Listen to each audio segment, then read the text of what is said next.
बिस्मिल्लाहिर्रहमानिर्रहीम। अस्सलाम वालेकुम नादरीन, आप यूट्यूब चैनल देख रहे हैं, मैं इमरान खान। नादरीन, आज आज़ाद कश्मीर के शहरियों के हवाले से, आज़ाद कश्मीर के हवाले से आज एक बड़ा अहम दिन होने जा रहा है, क्योंकि आज फैसला हो जाएगा। अगर आज़ाद कश्मीर के शहरी निकल आए और बहुत बड़ी तादाद में निकल आए और उन्होंने अपने लॉन्ग मार्च को कामयाब बना लिया, तो फिर मुतालबात पे भी बात होगी, मुज़ाकरात भी दोबारा होंगे, चीज़ें नॉर्मलाइज होने की तरफ जाएंगी। लेकिन अगर आज अवाम ना निकली और अवामी जॉइंट एक्शन कमेटी के लोग अकेले रह गए, तो फिर याद रखिएगा, जो जो लोग इस कमेटी के अंदर शामिल थे या जो लोग भी इसके साथ काम करते रहे हैं, उनके खिलाफ एक बड़ा हौलनाक और खौफनाक किस्म का क्रैकडाउन होगा। यानी जो पाकिस्तान तहरीक इंसाफ के साथ हमने होते हुए देखा गुज़िश्ता 4 सालों में पाकिस्तान में, उससे मिलती जुलती या उससे ज़्यादा शिद्दत की चीज़ें हम होती हुई देखेंगे आज़ाद कश्मीर में। तो आज के दिन के ऊपर सारा इन्हिसार है। देखिए, हमारी सारों की ज़िंदगी में ना कभी ये मौका आता है कि हमें फैसला करना पड़ता है। ये बात मैं आज़ाद कश्मीर के शहरियों से कर रहा हूँ। हर एक की ज़िंदगी में आता है। इमरान खान की ज़िंदगी में मौका आया, उसको फैसला करना था कि वो किस रास्ते पे चलेगा, तो उसने अपना रास्ता चुन लिया।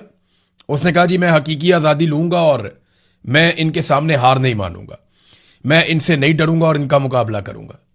तो इमरान खान ने अपना रास्ता चुन लिया।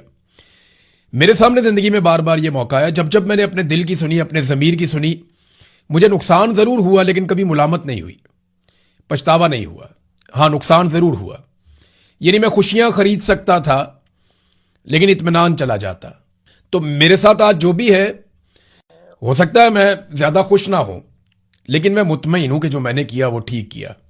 जो मैंने किया वो मेरे दिल की आवाज़ थी। कभी कभी ऐसा होता है कि आप एक फ़ैसला कर लेते हैं वक्ती तौर पर कमज़ोर पड़ के, वक्ती तौर पे किसी मुसीबत से बचने के लिए आप फैसला कर लेते हैं।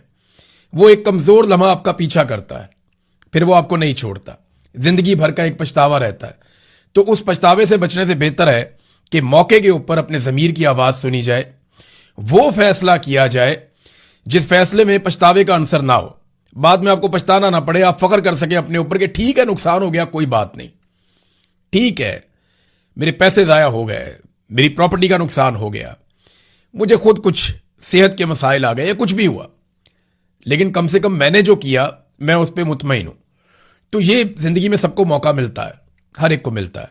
आज ये आज़ाद कश्मीर वालों का मौका है कि वो ये फैसला करें कि वो एस्टेब्लिशमेंट की गुलामी करेंगे या एस्टेब्लिशमेंट की गुलामी से अपने आप को आज़ाद करेंगे। आज कश्मीर के लोगों ने फैसला करना है कि वो अपने बच्चों को किस तरह का कश्मीर देकर जाना चाहते हैं। क्या उनके बच्चों के कश्मीर में भी ये मसाइल ऐसे ही रहेंगे, या उनके बच्चे एक महफूज और निस्बतन आज़ाद कश्मीर के अंदर होंगे जहां पे वो अपने फैसले खुद कर सकेंगे, उनके फैसले बंद कमरों में नहीं होंगे। तो इसीलिए मैंने कहा कि आज एक बड़ा अहम दिन है जहां कश्मीरी फैसला करेंगे कि वो अपने हकूक पे सरेंडर करेंगे या अपने हकूक पे डाके को आइंदा के लिए बंद करवाएंगे। नाज़रीन, कुछ अफवाहें चलाई जा रही हैं और ये सोशल मीडिया पे और दीगर ज़राए से आज़ाद कश्मीर में खबरें फैलाई जा रही हैं। खबरें ये फैलाई जा रही हैं कि कोई कह रहा है कि कॉल मुअख्खर हो गई, कोई कह रहा है कि ये हो गया, कोई कह रहा है कि वो हो गया, कोई कह रहा है कि आदत में फला फला बंदे पकड़े गए। तो ऐसा कुछ भी नहीं है। जो अवामी जॉइंट एक्शन कमेटी की सारी क़यादत है वो महफूज है और वो आपस में किसी ना किसी तरह राब्ते में भी है, नंबर 1। नंबर 2, अगर लॉन्ग मार्च कामयाब होता है तो ये सारे लोग अवाम के बीच में आ जाएंगे और वो दिखाई भी देगा उस वक्त।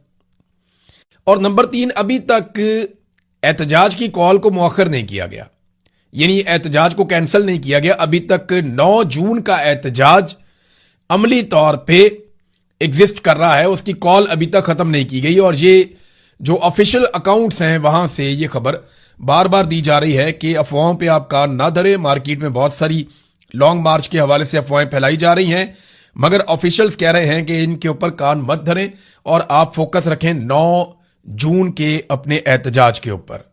नाज़रीन, हमने आज कुछ मनाजिर बरतानिया में भी देखे जो अजीब मनाजिर हैं। हम ये तवक्को नहीं कर रहे थे माजी में कभी कि ऐसा भी होगा, लेकिन आसिम मुनीर साहब ने जिस तरीके से पाकिस्तान को चलाया है, हमने बहुत सारी चीज़ें पहली मरतबा होते हुए देखी। तो आज एक और नई चीज़ हमने होते हुए देखी कि वो कश्मीरी नौजवान और कश्मीरी शहरी जो आज़ाद कश्मीर के हैं, जो रहते हैं बरतानिया में, वो जो एहतजाज किया करते थे इंडियन एम्बेसी के बाहर जाकर, और वो भारत के खिलाफ एहतजाज किया करते थे हमेशा से, इस बुनियाद पर कि भारत कश्मीरियों के हकूक गसब कर रहा है, वो सारे लोग आज पाकिस्तान की एम्बेसी के बाहर एहतजाज कर रहे थे। ये इंतहाई अफसोसनाक मनाजिर हैं। और पाकिस्तान को यहां तक लाए एस्टेब्लिशमेंट के फैसले। यानी टॉक शो के अंदर एस्टेब्लिशमेंट के लोग जो हैं, मुक्तदरा एस्टेब्लिशमेंट आप यही बोलते हैं ना, वो टॉक शो के अंदर मैसेजेस करके बता रहे हैं कि जनाब हम तो कंप्रोमाइज नहीं करेंगे, हम तो 12 सीटें भी रखेंगे, हम तो इनके साथ बातचीत भी नहीं करेंगे, हम इनको मुंह भी नहीं लगाएंगे। और वो जो वजीर आजम है फैसल राठौर, वो इनके मुताबिक अपना मौक़िफ़ भी बदल लेता है। अब एक और खेल भी हुआ आज। फैसल राठौर ने, मेरी इंफॉर्मेशन के मुताबिक, जो वजीर आजम है आज़ाद कश्मीर का, उसने पाकिस्तान पीपल्स पार्टी की क़यादत को बताया कि जो खेल इस वक्त एस्टेब्लिशमेंट खेल रही है आज़ाद कश्मीर में, या तो आप इलेक्शन मुलतवी करवा दें कि इलेक्शन ही ना हो वहां पे, और अगर आज़ाद कश्मीर में इलेक्शन हुआ और अपने शेड्यूल के मुताबिक हुआ, जो कि जुलाई के आखिर में होने जा रहा है, 1 महीना और कुछ दिन उसमें बाकी हैं, और अगर तो इलेक्शन अपने शेड्यूल के मुताबिक आज़ाद कश्मीर में होता है तो हम अपने हलकों में भी नहीं घुस सकेंगे इसके बाद। क्योंकि देखिए, पीपल्स पार्टी का वहां पे वजीर आजम बनाया गया, फैसल राठौर उसका नाम है, और वो एस्टेब्लिशमेंट के साथ बड़े अच्छे तरीके से चलता है। तो पीपल्स पार्टी को उन्होंने बताया, और उसके बाद से लेकर अब तक लगातार सहाफियों को, मुख्तलिफ दानिश्वरों को और मुख्तलिफ जगहों पे ये इंफॉर्मेशन फैसल राठौर और उनके लोगों की जानिब से फीड की जा रही है कि जनाब ना तो मैं कलअदम करने के हक में था, ना जनाब मैं कोई उनके ऊपर गोली चलाने के हक में हूं, ना मैं उनके ऊपर क्रैकडाउन करने के हक में हूं। मैं तो मुज़ाकरात करना चाहता था, लेकिन ये सारा कुछ एस्टेब्लिशमेंट ने किया है, तो आप जनाब ये खबरें चलाएं, आप जनाब ये दावे करें टीवी के ऊपर, और खुद मुंह से एक लफ्ज बोलने को तैयार नहीं है। तो ये अवाम को बेवकूफ समझते हैं कि इनके लिए जनाब बयानिया बनाया जाए कि फैसल राठौर बेगुनाह है, नवाज शरीफ बेगुनाह है, जरदारी बेगुनाह है, और ये सारा कुछ जबरदस्ती एस्टेब्लिशमेंट ने कर दिया, और ये तो बेचारे रोटी को चोची कहते थे। ऐसा नहीं है।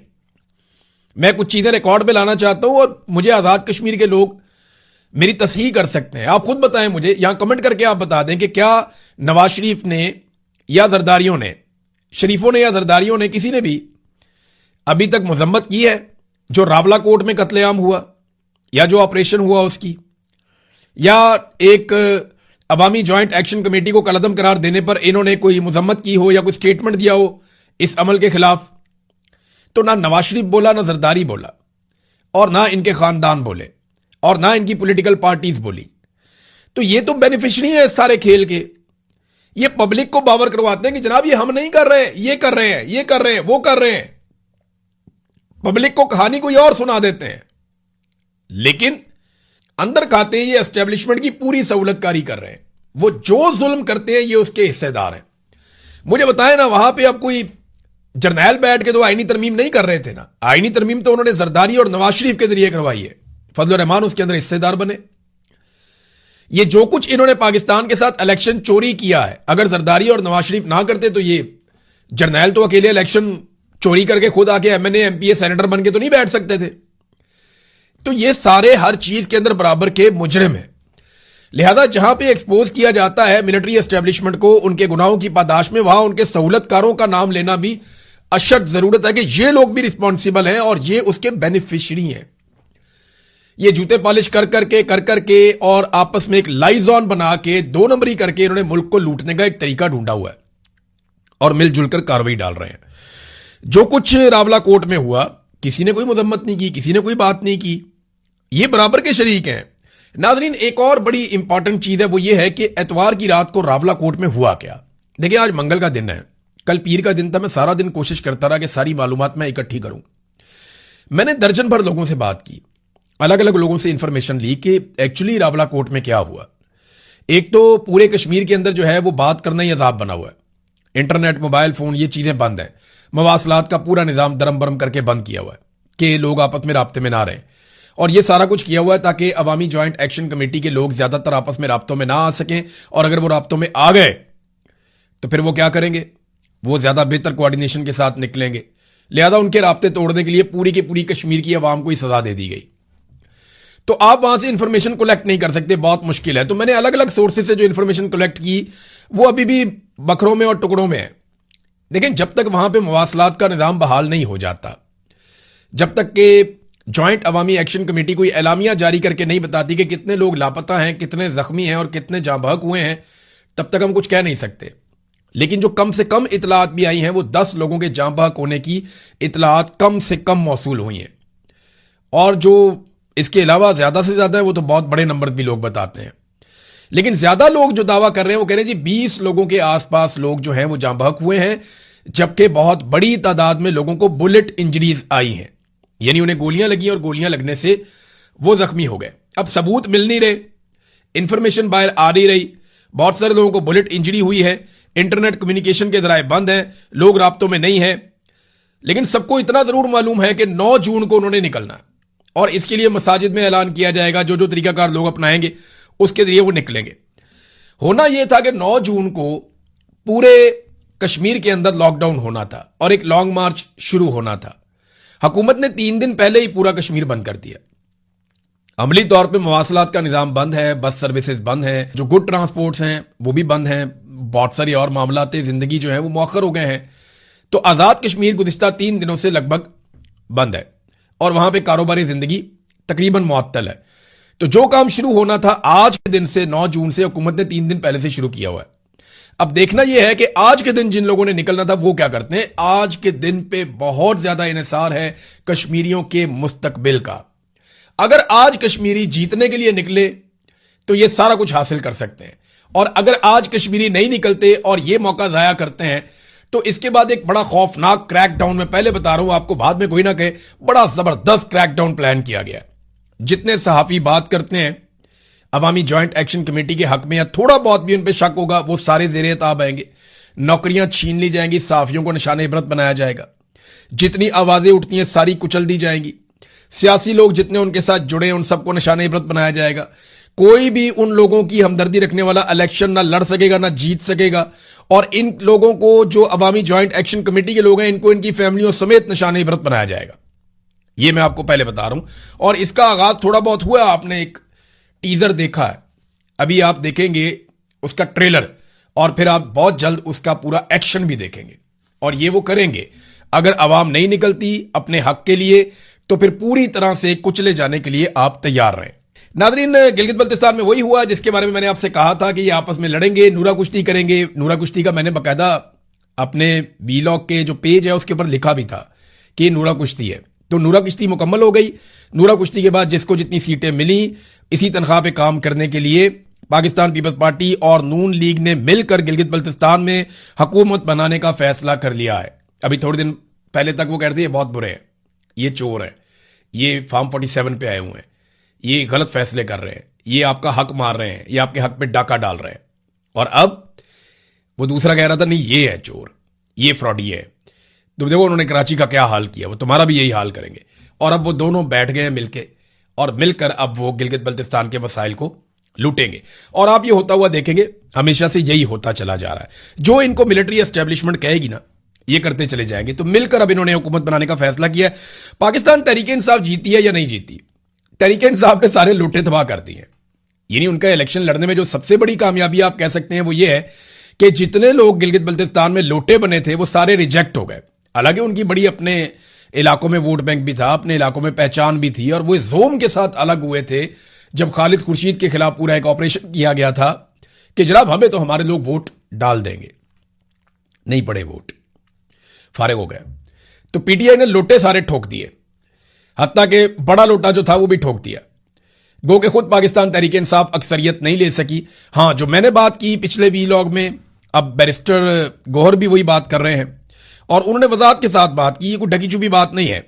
बैरिस्टर गौहर ने साफ कह दिया कि जनाब हमारे साथ प्री पोल रिगिंग हुई है। लेकिन जो धांधली पाकिस्तान तहरीक इंसाफ के साथ गिलगित बल्तिस्तान में हुई उसका 80% इलेक्शन वाले दिन से पहले हो चुका था।